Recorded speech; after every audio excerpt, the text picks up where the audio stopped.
What is going on, everybody? Welcome back to the Daily Dose with Dylan Davis. And today is a very special edition of the Daily Doses. We are streaming to you guys live through the Painted Lines Network on their YouTube and Twitter account. And the first ever time we are streaming to you guys live through DSM Media's Twitch account. So, guys, please go give DSM Media, myself, Scotty, and Gint a follow on Twitch. And comment as much as you guys want to today, as I am joined by my man Mark. You can give him a follow on Twitter at MarkHenryJr_. He is the host of the Tough Cover podcast here at the Painted Lines Network. And if you are new to the Painted Lines Network, which I doubt many of you are at this point, hit that subscribe button, give him a follow on Twitter at the Painted Lines, and let's get right into it, as tonight has the potential to be an extremely exciting night as the 76ers give it another shot to secure the number one seed in the Eastern Conference. The magic number feels like it's been won forever now. I know it's only been like 2 days, but it feels like forever that the Sixers have been dragging this out with just one loss in Indiana the other night. So I guess we could touch on that a little bit, Mark, because I know I did see a lot of people freaking out after that Indiana loss with no Joel Embiid, Shake Milton, Matisse Thybulle, Furkan Korkmaz, everything like that. And they are in Miami tonight to take on the Heat, who also have serious playoff seeding implications going on, as they currently sit in the number 5 seed, a half a game behind the Atlanta Hawks for the 4 seed, and are currently tied record-wise with the New York Knicks, who sit in the 6th seed. So that's important for the Sixers as well. We'll break down the Eagles' schedule release from last night a little bit. If you haven't already, go check out mine and Scotty's live reaction to that on Turf Talk on DSM Media's YouTube page. And then we'll talk some Phillies because they did lose today. So the topic isn't as upbeat as it would have been with a win. But nonetheless, they still won. They still have won 7 of their last 10 games. So we have a little topic of discussion there. But Mark, let's start with our 76ers. First, let's touch on the Indiana game. What were your thoughts just on that loss? I know people really wanted us to wrap up the number 1 seed and had the last 3 games not mean anything and maybe rest a bunch of guys, but here we are still fighting for that 1 seed. What were your thoughts on that loss? I completely understood that, like the notion of wanting to rest the last 3 games, but anyone who's freaking out about any game without Joel Embiid just doesn't get where this team's at this point. And I do think that there's something concerning about this team where if they're missing anyone that's important, it really seems to have a trickle-down effect and negatively affect everyone on the team to a certain degree. So I do think that there's a little bit of a concern in terms of if someone gets hurt in the playoffs and we're without someone for a game. Obviously, if that's Joe, we know we're going to lose that game. But I'm saying even on lower levels, it seems like when we're missing Seth Curry earlier this year, when we miss Ben Simmons, or when we miss Tobias Harris, this team is really like they need all of the parts working together to be as good as they can be. And Joel is obviously the most important part, and in my opinion, the most valuable one in the league to any team. But I just any game without Joel Embiid from now on, folks, don't put any stock into the loss of the win. In my opinion, like they could have won the game and by 1, and I wouldn't really have a different opinion. It would have been it just would have been nice to win, obviously. But honestly, I kind of wanted to lose because I wanted this Miami game to mean something. But now Joel Embiid's looking like he's going to be out, so that's not even happening. So it's just a shame that this whole NBA end of the schedule is really dragged out more than, at least if you're out of that play-in range, it's really dragged out more than usual, in my opinion. For sure, and it sucks because, well, first of all, he's listed as questionable. Apparently he wasn't in Miami with the team last night. Obviously, Krell put out a tweet earlier, like you guys do know, airplanes are a thing. Like he could get there today. So I have no idea what's going on with that Joel Embiid situation for tonight, but he's listed as questionable currently. But what really sucks, Mark, is I thought we portrayed that message to this fan base a month ago. Like any game without Joel Embiid, any game without Ben Simmons, any game without Tobias Harris or multiple rotational pieces, and they lose the game, stop getting overly emotional about it. Because that's not this team. That's not the team that's going to be competing for a championship. And like you said, if they don't have those guys, they're not competing for a championship. It's going to take everybody on this roster, at least 98% of this roster, to be healthy to, get the ultimate goal, which is competing for a championship. So that kind of sucks that I did see all that overreaction. The sky is falling. And now that brings me to tonight's matchup. And Justin, I see you. Yeah, give us a few minutes and then you can jump on and talk some Sixers 1 seed with us. But getting to tonight, it just sucks with this fan base because I can already tell if the Sixers lose tonight, Joel Embiid or no Joel Embiid, the sky is going to be falling because it's going to be one of two reasons. A, we still need to secure the 1 seed, and there's only 2 games left to do it, even though they're home against the Orlando freaking Magic. B, because it's against a playoff competitor in the Miami Heat. And if we can't beat them, now we can't. Oh no, we can't beat the Heat in a series now. If we have to see them in the playoffs, and if we can't beat the Heat, how can we beat the Bucks or the Nets? And I already know it's coming. So please, for the love of God, get the job done tonight. And with that being said, the injury report looks like I believe Shake Milton and Furkan Korkmaz are probable. Joel Embiid and Matisse Thybulle are listed as questionable. Jimmy Butler is questionable for the Miami Heat with like an eye contusion or something, but it sounds like he's going to play. And did I see this correctly on the Painted Lines Twitter earlier? The last time we played the Heat was Dakota Mathias's top of the key 3. You got that's not the jersey, is it? No, it's that's Covington. Toby. It's Covington. It's Covington, but 33, I put it back there because of Dakota Mathias. It's turned around that way in honor of his one important moment in the NBA. But that was a crazy win from earlier this year. That was actually when teams feels like forever ago, man. Oh yeah, it feels like it could have been last year. It's crazy. And it's also crazy other news revolving around the Miami Heat. Victor Oladipo, who they acquired at the trade deadline, will be done. And it is just so funny to me, Mark, how when he was acquired at the trade deadline, how many people I had to argue with live on the air right here about how the Miami Heat are so scary now because they got Victor Oladipo and what he does for that team. Give me a damn break. And look, and it's not even like I'm like making fun of the dude because he's hurt and he's out for the year. He wasn't doing anything for him healthy. Okay, he's not the same Victor Oladipo of the Indiana Pacers a couple years ago. Okay, pre that bad injury. At Matt_McGinty. Like everyone was freaking out about the Victor Oladipo acquisition, and now it's like, oh well, now Miami's in that mix too. Miami might be better than us, and it's like, come on, man. So let's get to tonight's game because, like I said, it's very clear and obvious. And Justin, if you want to hop on, you can. It's very clear and obvious that the Sixers just need 1 win and they get the number 1 seed in the Eastern Conference. But let's look at it from a Sixers point of view for the second round. And I don't want to get ahead of myself, but obviously, is anyone here thinking the Sixers are going to lose in the first round? So let's look at the second round where the Miami Heat can come into play because they currently sit at that 5 seed. And for a while, they were not. Justin, what is going on? Everybody give him a follow at J_Persichetti. We are just getting into this Heat Sixers matchup and what it means for the Sixers in the second round if the Miami Heat if the Sixers cannot help themselves and push the Heat back towards that 6 seed tonight. And I know Mark has a lot of thoughts about that, but Justin, what's going on, man? Yeah, I mean, what is up? First of all, I want to say I'm in mid-peak form of last week of classes and finals week coming up. So I just You're still not done? I'm not done yet. Shippensburg is not done yet. But I will say I just got an email from my professor. I've been working on a paper all day saying that she pushed back the deadline until next Wednesday. And I'm like, praise. There you go. Praise. Mark, so I was like, Mark, I do not miss those days. Yeah, I'm like, I'm gonna reward myself and be like, yo, Dylan, can I come on the podcast and talk some basketball? So yeah, man. Nice to see y'all. But regarding the Sixers and Heat matchup in the second round, personally, the Heat don't scare me as much as they have in the past with the Sixers.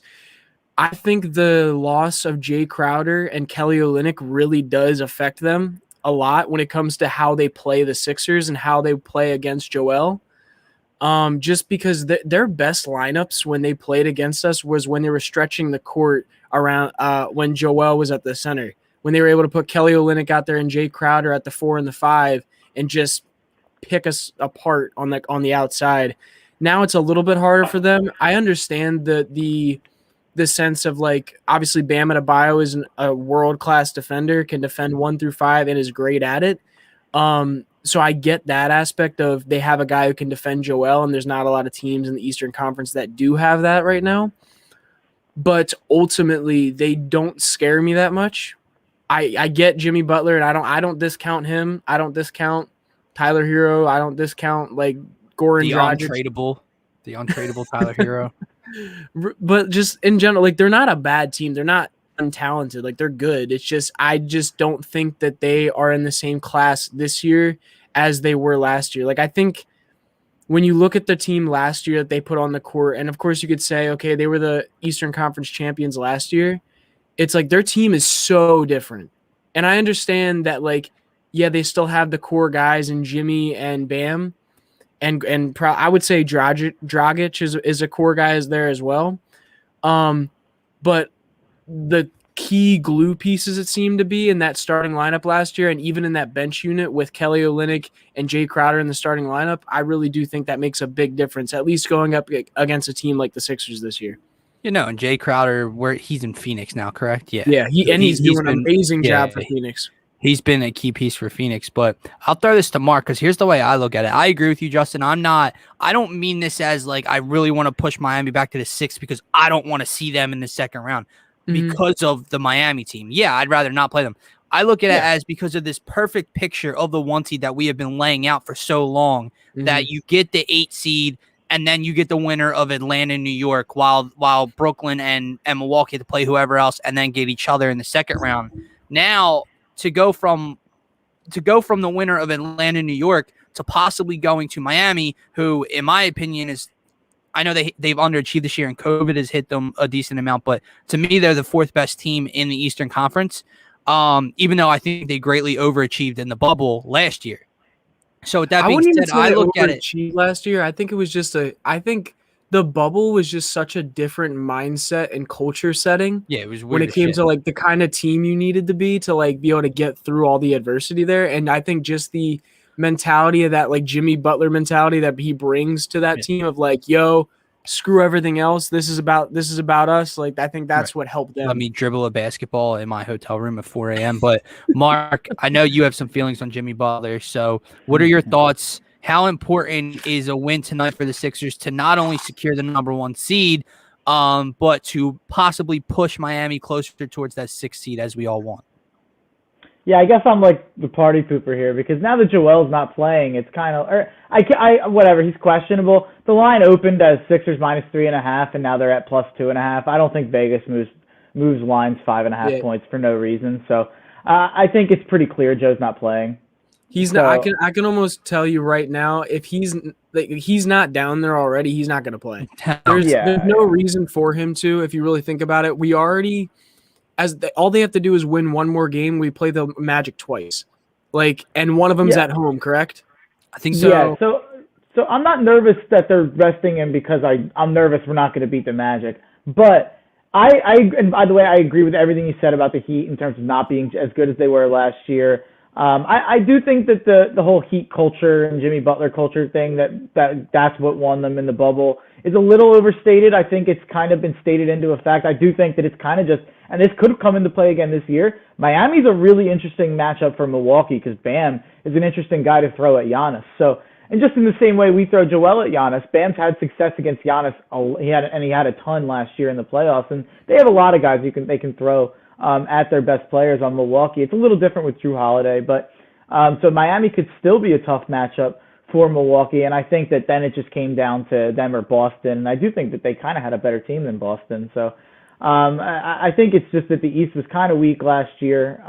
We obviously disappointed, and Ben Simmons was out for the playoffs, and then Boston kind of got a free ride to the conference finals, it felt like, and Toronto, they overachieved in the regular season. But I think it was just a confluence of events, and I'm sure that the culture did have an impact for sure.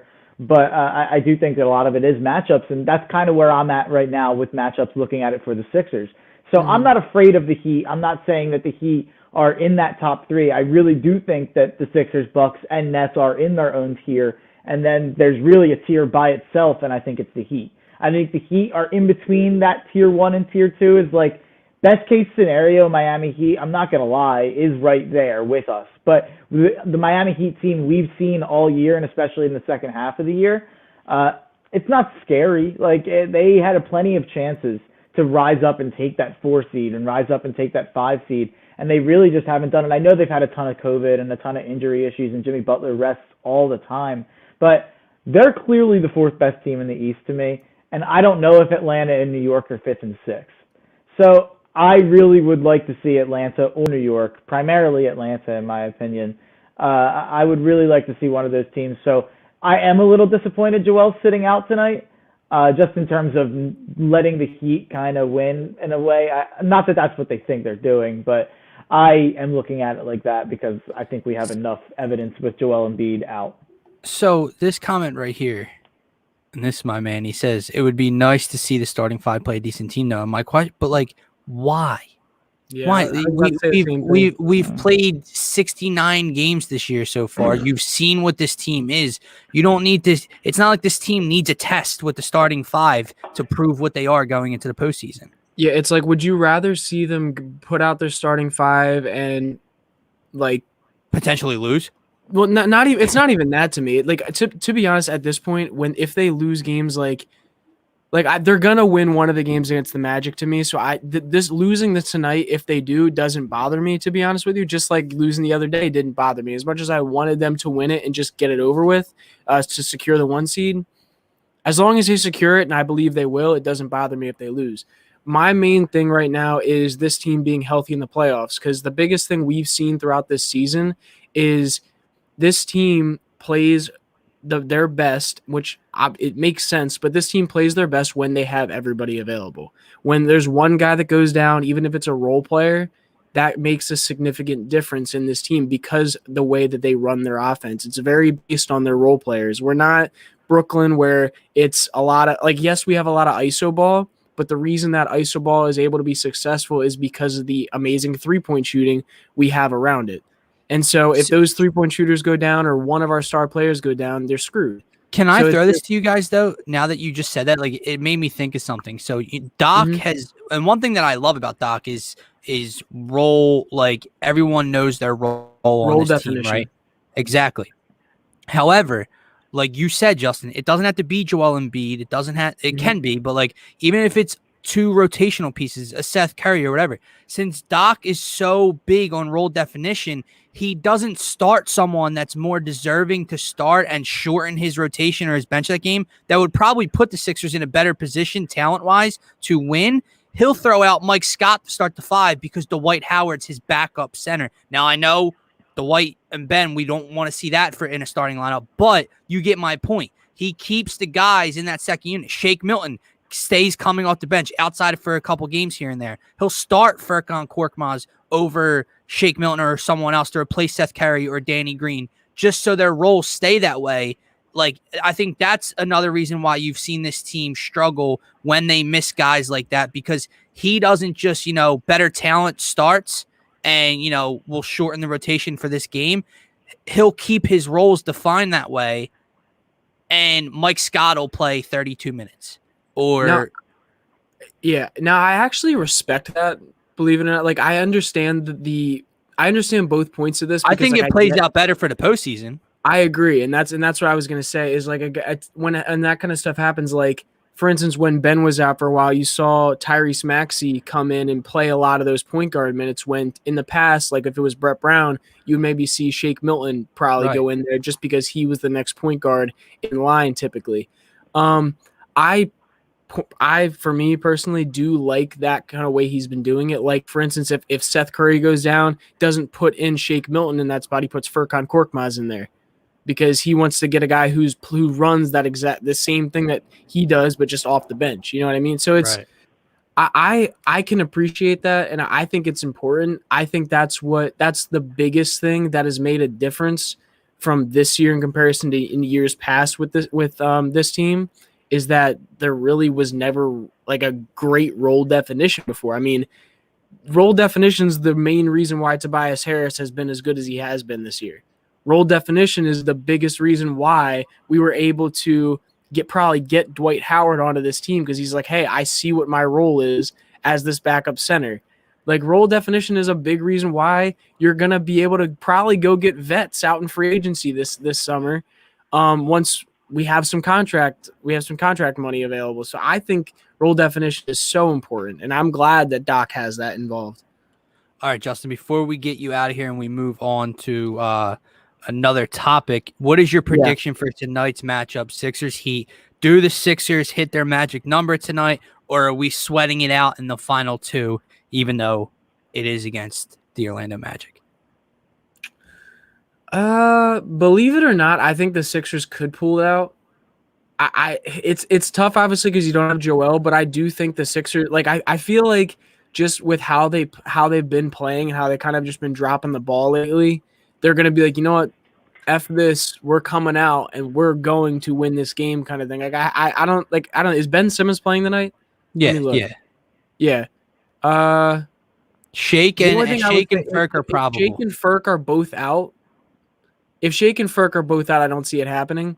Just because there's just not a lot of like good shooting depth there after that. I don't know. It's going to be interesting. I think they can win. If they don't win, I'm not going to be upset about it though. All right. Yeah. Mark, for me, you see how he didn't answer that question? He was like, I think they can win, but I'm not going to say. It's so hard for me to sit here and give like. Here's the tough thing. If I knew who was playing, I could be like, yeah, I think they're going to win or I think they're not going to win. But the fact that there's people questionable, probable, I'm like, yeah, I can't give a solid prediction. I have no idea. All right, man. Thank you so much. Oh, okay, go ahead, Mark. My bad. I'll answer it pretty honestly. I think we're going to get spanked tonight. And we were talking about the whole, you guys were saying like role definition. Mike Scott in the lineup, is that a negative, or obviously the Ben Dwight stuff? When you lose these Joel games, it's just clear that they really dropped the ball not having a third shooting big or a second shooting big, whatever you want to say, and whatever everyone wants to write their articles about Dwight Howard, but he's a good backup center now that we have George Hill and now that we are playing him without Ben Simmons and now that he's a backup. But in the games without Joel Embiid, it's really evident that we're missing a shooting big that can play with Ben Simmons, and that's why we're going to lose tonight, in my opinion. I don't think we're going to be able to score with Miami. They've been scoring way more than they have been all year as of late. So I think it's going to be a big time struggle tonight. But I'm not worried about that, or in terms of going forward, or I'm not worried about not getting the 1 seed. It just sucks that we're going to kind of let Miami slip into the 4 or the 5. And real quick, I did want to say as well, I think people underestimate the value of Matisse Thybulle's defense coming off the bench as well. When it comes to just how much he is a stopper on that side of the court and how much he disrupts everything. Like his nickname was the Disruptor in college for a reason. Like we got to remember that Joel didn't play last game and neither did Matisse, and that's a lot of defense you're losing. You're losing a top 5 defender in the paint and a top 10 defender on the perimeter right there. So I think you should put that out there as well. Absolutely. Well, guys, go give my man Justin a follow at J_Persichetti. Thank you so much for joining. And man, go finish that paper early. Dude, that's the plan. Got a lot of stuff going on, and I graduate on Saturday, so I'm trying. Congrats, man. I appreciate that, man. Listen, everyone, I hope you all have a good day. Enjoy the game tonight. And Sixers post-game shows will be coming back once I'm done with everything with school. This past 2 weeks have been stressful. So once everything gets a little bit more run down, they will be coming back. Me, Tiago, Dibes will be back on there. So, guys, thank you for having me. I appreciate you letting me come and talk the shit with you guys. I will see you guys another time, all right? Later, man. Enjoy. See ya. All right, so Justin is a dependent on who's playing. Mark's got us getting our asses kicked tonight. And I'm going to say that we lose as well. And this is all dependent on the fact that Joel Embiid will not play. I don't think we're going to get our ass whooped, but I think it comes down to one of those Magic games, probably the first Magic game, and that's that. And guys, just do me a favor. If the Sixers do lose tonight, this is also just a little bit of reverse psychology as well, because I picked them to beat the Pacers the other night to secure that 1 seed. Didn't happen. Now I'm going to turn around and try to be like, they're going to lose tonight and see how that works out. But do not. Oh, my bad. If you guys want to out there do a Sixers homer parlay, I don't suggest it 'cause I think we're going to get our asses kicked. But if you want to do it, Sixers, Hawks, Knicks plus 290. That would be the best scenario for us in terms of seeding tonight if we won and the Hawks and Knicks also won.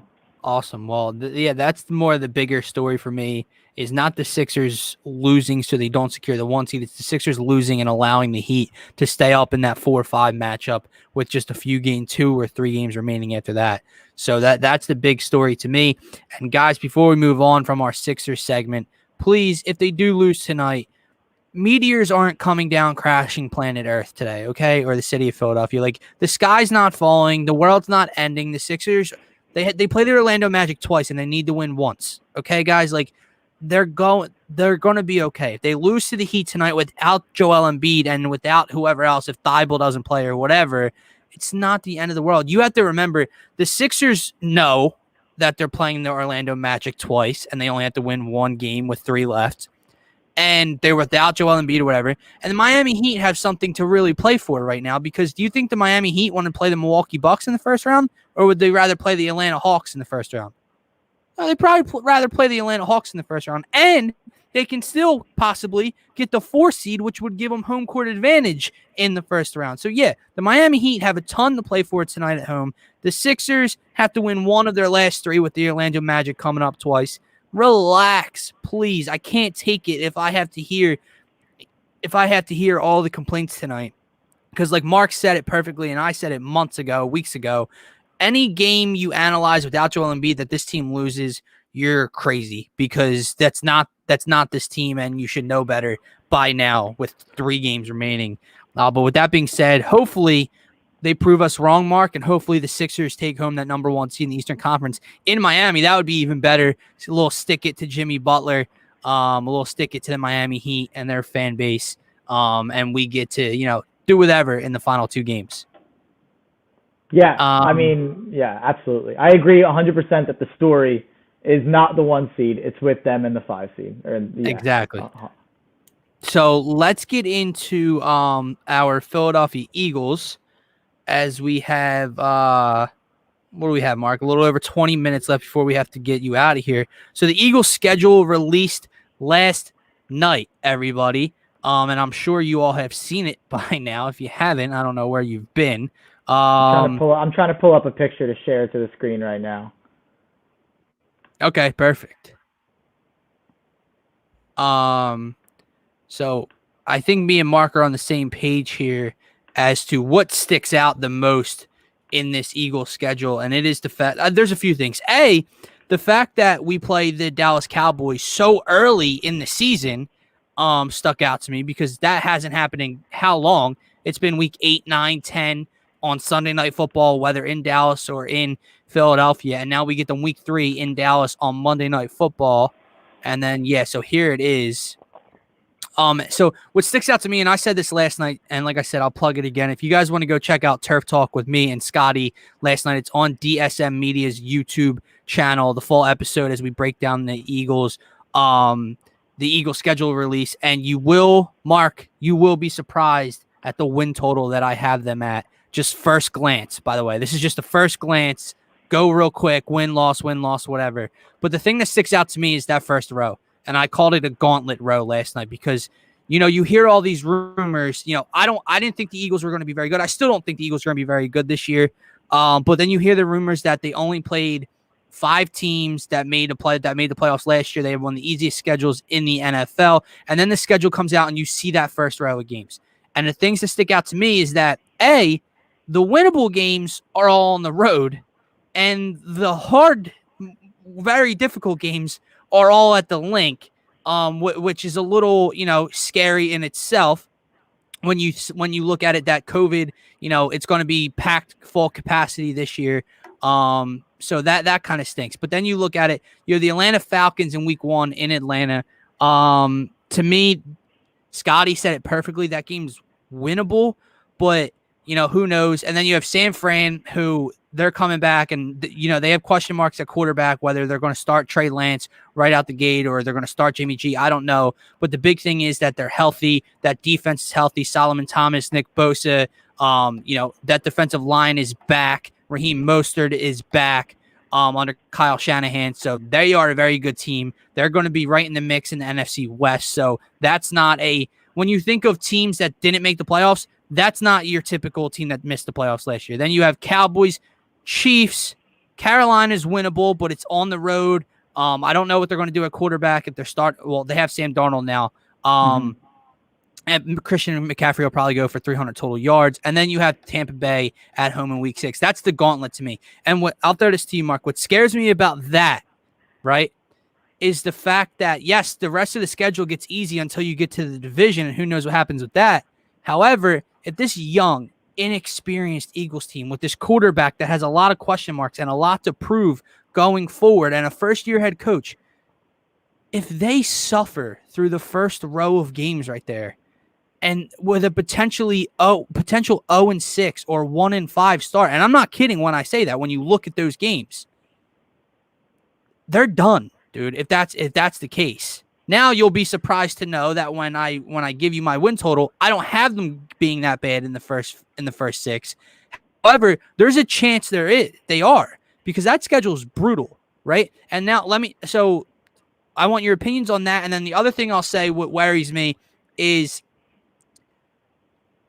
I look at this schedule and there's maybe 2 or 3 teams on this list that I can definitively look at and say the Eagles are better than them. And that worries me as well when you hear how easy this schedule and the strength of schedule is. And that's New York Jets. They're better than the new Jared Goff-led Detroit Lions. They're going to bite people's kneecaps off this year. Denver, maybe. Carolina's a big maybe. You can't tell me they're better than the Atlanta Falcons right now. You can't definitively look at me and tell me they're better than the Carolina Panthers. We don't know. I think they are. I think they're better than the Panthers, but I think Sam Darnold's terrible. There you go. Well, I hope you're right. But so what are your thoughts? First, what are your thoughts on the first row of games? Because that is very scary, in my opinion. Yeah. I mean, I think San Fran, Kansas City, and Tampa Bay are 3 losses. I mean, let's just start it out right there. Like, I don't know what really else to say. I have so many thoughts on this schedule that I kind of want to organize them and break them down just real quick, because it's the 18-game schedule. Every team got an extra game that they were given to just super randomly, and it's usually from the other conference. Where did Jets? Ours was the Jets. That's about as good as you can luck into that. So that's a pretty lucky thing right there. And then obviously getting to play the NFC East as much as we do gets to help us probably. I don't think that Dallas, Washington, or New York are improving leaps and bounds from where they were last year. So I think it's going to be a similar division this year. But like you said, I do think it's going to be a mental thing, and if they're able to get a win or 2 in the first 6 or 7 weeks, and a lot of that depends. A lot of how you think the first 6 or 7 weeks are depends on what you think of the Dallas Cowboys and what you think of the Las Vegas Raiders. Because I've heard some people say, like, oh, the first 7 weeks are really hard. And then I've heard some people be like, the first 6 weeks are really hard, and then the Raiders are a cakewalk. The Raiders are not a cakewalk. No, they're not a cakewalk. But especially in Vegas, across the country, especially early in the year. Gruden the last 3 years has had them playing really well in the first half of the year, and they falter in the second half of the year. So that's a pretty big what if. What are the Raiders? I know that they lost a lot of O-linemen. They lost a couple D-backs, I think. So they're in some trouble for sure on both sides of the ball. But they still have a lot of talent, and they still have overachieved for the first half of the year, the last couple of years. And then Dallas is a complete wild card. I mean, we don't know what Dallas is going to be. We don't know what's up with Dak. We don't know what's up with that defense. I really don't like some of the moves that they made in terms of who they chose to, like, Micah Parsons isn't a pass coverage linebacker, and they really can't cover anyone. And they're getting a linebacker who might be an edge rusher. I don't think that fit made a lot of sense. They did get Jabril Cox later on, who made a lot of sense. I just don't think it's been an overwhelming offseason for Dallas. And we are looking at week 3 coming off of a massive Dak Prescott injury. I'm sure he's ready for week 1. It happened early enough last year that I'm sure he'll be fine. But I'm sure by week 3, I think he would still be rusty at that point. Like, I don't think that we're going to be getting Dak in top form. So that Dallas game is going to be huge, and that Raiders game is going to be huge, because I really think they probably lose to Atlanta week 1. They probably lose to San Fran week 2. They probably lose to KC week 4, and they probably lose to Tampa week 6. I think we probably beat Carolina week 5. So I really think you just have to get out of the first 7 weeks at 2-5. I know that sounds crazy, but I would like 3-4. I think 3-4 would be a success, but 2-5 wouldn't kill your season, in my opinion. I completely understand and like agree with the mindset of like what the schedule then turns into. My worry and my fear is that if they come out 2-5, the 3 games under 500, almost halfway through the year, not halfway through the year, but you get my point, and like into late October, and again, a lot of it comes down to what they look like in those 7 games, right? It's not like you can lose to San Fran, Kansas City, Tampa Bay, whatever, but like how's Jalen Hurts look? Does Jalen Hurts have confidence, or is he struggling mightily? Because that's what it really comes down to for me. So with all that being said, and the other thing that stuck out to me is the fact that the home versus away matchups bother me, because the games that we're just, scratching off as losses are all home games, which I'd rather just play on the road and be like, all right, well, that's a loss in general. Now those are losses at home more likely than not. And then the road games that are more winnable, well, now you're playing them in their home and it's not COVID anymore. It's probably full capacity. And it's like that does make a difference whether you want to take that into account or not. Even Denver, you have to go into that altitude and Mile High and play them. So we will see. However, you just heard me be very, very, pessimistic, I guess you could say. And that's what I was on Turf Talk for a decent amount of time. And then me and Scotty ran through week by week. Guess the win total I have them set at right now. Just first glance. 9-8. You have 9-8. 8-9. Yeah, I think I'm right. To me, it's 8-9 or 9-8, depending on those Cowboys and Raiders games. And but you hear how Debbie Downer I am right now, and then I run through it. But the funniest thing is, I'm probably more so 7 or 10, but probably 8-9, because what I did was just off a feel like this is just such an Eagles game to me. Thursday night at the Link, coming off a win in Carolina, I said they beat Tampa Bay, and then they lose to Vegas. They lose to Vegas in week 7. I'd probably reverse those. That was just like a, in the moment kind of pick when the schedule dropped. But 7 to 9 wins is, where I'm at right now. And that's crazy because, literally 4 days ago, I was like, this is a 5-6 win team. But you look at the schedule, and again, there's a ton of ifs, Mark, and I think that's what people need to understand too. You can't just look at the schedule and be like, oh, they had the Lions, they had the Broncos, they have the Jets, they have Carolina, and they're going to win all these games. No, you don't know that, right? So what is Nick Sirianni as a play caller? What is Gannon's defense? Do they go out and get another corner for the outside? How's Jalen Hurts look? There's a ton of freaking ifs. Is the offensive line healthy? So, yeah, you're 100% correct. If those things fall into place and this team can excite some people, no, they're not making a freaking playoff run, but they're going to be better than I originally thought. If those ifs don't fall into place, they could win 4 or 5 games. So it's going to be very interesting. But like I said, I can talk and be pessimistic about them all I want, and then as soon the first hint, the first whiff of Eagles I get into my system, I do what I try to tell everyone not to do, and that's talk myself into not complete failure. And I can't believe I gave this team 8 wins last night. But that is that's where I'm at. I don't think it's crazy at all. They're over under 7.5. I think it's right around where they I did not know that. Yeah, their over/under is 7.5 right now, and you gave and I think it's perfectly reasonable, the concern about the home and away split schedule. But I will say that's the glass half empty look. You could look at it glass half full and say that you're getting chances at teams that you definitely wouldn't beat on the road. Maybe you steal one, like you said, talking about Tampa Bay on a Thursday night. Right, yeah, that's true. Maybe you get a chance to, Joe Ciccoletti making fun of me in the chat. Get out of here, Joe. No, I'm just joking. But I will say glass half full type thing. 4 of the last, or what is it, 3 of the last 4 games are at home. And we also don't play a single team that had a winning record on the road last year. So there are some positives to take away if you're looking at it from a glass half full perspective, even taking into account who we play on the road. But it's gonna come down to the division, like it always does. Like 9-8, for all we know, could walk away with this division. So we have no idea. All of these teams have like 5 to 10 win ranges for me. Like I can't see any team in this division winning 11 games personally. I completely agree with you. Even with that extra week, that extra game that everyone's getting this year.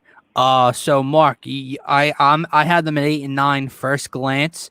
I know you're probably right around that as well. Let me ask you this now. Like I continue to say to people, this is going to change. This is going to be a sliding scale. Like a month from now, before camp starts, I could say they're a 6 to 7 win team, and then if they add cornerback 2, I could say they're a 9 to 10 win team. Like, let me just one guy that's floating around there right now that would raise the bar for me at least a game or so. Steven Nelson. Yeah. Are you on board Steven Nelson, cornerback 2? Yeah, absolutely. I'm also on board with not just looking at corner, Jordan Hicks. If they want to go get Jordan Hicks from Arizona, I'm not quite sure. I haven't done the research to what Jordan Hicks was like in Arizona last year, to be quite honest. But those were both guys that would fit the system and would fit holes on this defense and would raise my opinion of this defense. Because right now, the only thing you're really getting excited about is the offensive potential. I don't think anyone's excited about the defense. Exactly, and that's what I said last night. This offense, although there's a lot of question marks, has a higher ceiling than I think a lot of people that can impress some people, right, and raise some eyebrows. This defense is what scares the hell out of me as is. And what I said to Scotty last night is, okay, yeah, they cleared up. They got rid of some guys I didn't want on this team anymore. A la Nathan Gary is out, right? Jalen Mills. I think you like Jalen Mills. I was never a Jalen Mills guy. No. Okay. So, they got rid of guys that I didn't want on this defense anymore, but they didn't really fill those holes with anyone that excites me. They picked up Eric Wilson from Minnesota. Not too sure on him. I do like the safety they picked up from Minnesota. Anthony Harris. Yeah. Yep, I do like that addition. But cornerback 2, linebacker. Now you go and you get yourself a Jordan Hicks, a Steven Nelson that can elevate this defense. Maybe Javon Hargrave surprises people this year. Fletcher Cox doesn't continue to age. Josh Sweat doesn't get hurt. Whatever the case may be, then, like I said, this team can overachieve a little bit more than I already have them overachieving. But one last question I have for you on this team is, all we keep talking about how they are in cap hell, right? And after this year, that kind of ends. So, like, what even is the market like for cornerback 2? Apparently, there's a lot of suitors, a lot of teams interested in Steven Nelson, and like obviously other starting cornerback caliber players. Are the Eagles, can they even get their hands on a player like that? If there's a bunch of suitors, how can they afford to outbid anyone in their cap situation? I'm honestly not quite sure about what those kind of guys will be getting, but even if they miss out on the free agent cornerbacks that are out there, I do think that there's some trades to be worked out with teams. Like, I mean, you look at when we got Darby a few years back, and it propelled us to the Super Bowl. Not that he was the main reason or anything. Yeah.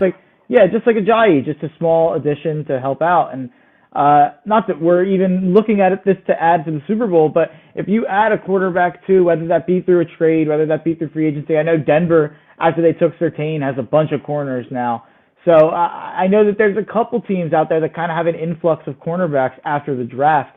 So obviously they're not going to trade the guys they just drafted, so maybe we can pick up a veteran that can come in here and be a stabilizing cornerback 2 and push Avonte Maddox to the slot. So that's obviously something to think about for sure for going forward. And that's kind of was something that I was stressing to people that were freaking out about the draft. And hopefully the 4th round corner that they got will be able to be playable. I'm not saying that you need him to start, but if you're able to have him in some packages and you're able to have him if there's injuries, so you're not throwing out guys like Jaquette. I do think that I'm starting to be a little bit optimistic on the McPherson guy. I'm starting to like what I'm seeing. All right, man. And then last just little side note for this Eagles team, they did pick up Kerryon Johnson off of waivers, which I do like that acquisition as well. I know he's battled some injuries. I know there's people out there that, he couldn't get back on the field in Detroit. Detroit didn't want him. He couldn't take his job back from an aging Adrian Peterson and blah, blah, blah. I like the pickup, right? And you're not going to talk me out of it. And I'm okay with the running back. I actually really like the running back room of Miles Sanders, Kerryon Johnson and Kenny Gainwell. Let's see. Joe, you're missing an extra game, man. Come on. Yeah, he's a Falcons fan anyway. That's why he's Yeah. saying that right there. But yeah, for sure. I like the running back room as well. I love the carry-on pickup. All right, man. So last couple minutes here, let's talk about the Fighting Phils today, as I did not catch the final score, but it was 5-1 going into the 5-1. bottom of the eighth when I came on here with you. So like I said in the beginning of the show, it's not as this conversation isn't going to be as upbeat as it would have been with another victory. Sweeping the Nationals on the road, winning 8 of 10, yada yada yada. Instead of 21-17, they're 20-18. However, this Phillies team has won 7 of their last 10 games. They finally won a road series since like 2019, which I know like shouldn't really be celebrated, but it is something to look at. So what I want to throw to you is, are we too hard on them? Because no, they haven't played great baseball all year. And my God, they couldn't win back-to-back games for like 2-3 weeks at one point. But like I said, they have won 7 or less 10, which no one really has paid attention to. And it just seems to me like every game, like today, the bats, Corbin, they didn't make Corbin sweat. The top of the 8th inning, they had first and second, no outs, with Segura, Harper, and Hoskins coming up, out. Anytime the bats disappoint, people are up in arms with their pitchforks, right? Anytime the bullpen flashes back to last year and blows a lead or lets a team extend a lead late in the game when we're only down by 1 and it's out of reach now because of them, people freak out, right? And I understand it, and it's very frustrating when the bullpen blows a lead, but like, are we too hard on them, Mark? Because every bullpen blows leads. Every lineup, gets shut down here and there. And my God, the Atlanta Braves are about to be like 17-21 or 17-20. You think fans in Atlanta are like freaking out right now, thinking that they're not going to make the postseason? So I just think that everyone needs to calm down when it comes to this Phillies team. I don't have a read on them, right? Like, I don't have this is a playoff team. I don't have, this team isn't a playoff team. I don't know. I'm in the middle somewhere still. But they've battled injuries this year. They're missing JT Realmuto and Didi Gregorius today again, right? They do need back end of the rotation help still. But calm down. Every time Hector Neris doesn't have a good outing out of the bullpen, you can't freak out and talk about how piss poor this team is. Yeah, no, I definitely think we're too hard on them, especially when it comes to the core guys. I think that's definitely always been a thing. And you talk about today's game. Obviously, we got shut down, I should say, not shut out, but we got shut down, and that was disappointing. And it's the first time in a couple games that we've really been shut down like that offensively. I know last night was a bit of a struggle until the 9th and the 10th inning, but I was surprised to see the offense not do as well the last 2 days. But like you said, we were missing JT and Didi, but Zach Eflin had a bad first inning, or second inning was basically what happened. You look at his third, fourth, fifth were extremely clean. He bounced back pretty well, gave up 1 run in the 6th, but he got through 6 innings. I get that he gave up 5 runs, but he bounced back pretty well. So he had a bad inning. It's not even something I'm freaking out with about Eflin. I think he's been his best I've ever seen him, and I didn't think he looked terrible today, even when he was giving up the runs. So I'm not freaking out about anything, and especially not about the core guys like JT Realmuto. Obviously, there's nothing to freak out about, and no one is. Like Bryce Harper, with anything relating to runners in scoring position or not having enough RBIs, anything like that, or Didi in the field, or Reese in the field, or Nola or Wheeler. I just don't want to bring those guys. When you're criticizing the team, criticize the team correctly, in my opinion. Talk about center field. Talk about McCutchen if he's struggling at that point. I think he's a little bit out of that funk now. Yeah. Talk about the defense in general. Talk about the lack of speed on the team. Talk about the 4th and the 5th starter. Talk about maybe needing 1 or 2 more bullpen guys. Don't make up reasons to start hating on our main guys. That's just a frustrating thing that seems very Negadelphian, very Philadelphia fan thing that I don't think happens in any other cities, similar to what you were kind of saying about is Atlanta freaking out. I just think sometimes people need to take a chill, and I've said this many times. I think people want to treat the Eagles or want to treat the Sixers and Phillies like they're the Eagles, and you just can't do that with how long the seasons are. I completely agree with you, man. Great way to end today's show. Mark, I know you got to get out of here. So, guys, before we wrap up, go check out the Tough Cover podcast on the Painted Lines Network, and give my man Mark a follow at Mark Henry Jr. _. Subscribe to the Painted Lines YouTube channel, their Twitch channel, and give them a follow on Twitter at the Painted Lines. And yes, we are streaming to you guys live through DSM Media's Twitch account today. So please give us a follow and give us hit that subscribe button on DSM Media's YouTube channel, as this week leading into the NBA playoffs and the Sixers hopefully long and exciting playoff run, we will be doing a Sixers giveaway from DSM Media. So you will need to be subscribed to our YouTube channel and follow our Twitch account to be entered for a chance to win that prize, which will be posted on my Twitter at DylanJD98 and Gint and Scotty's Twitter as well over this weekend. So keep an eye out for that. Sub up, hit that follow button. Have a nice night, and go Sixers, everybody.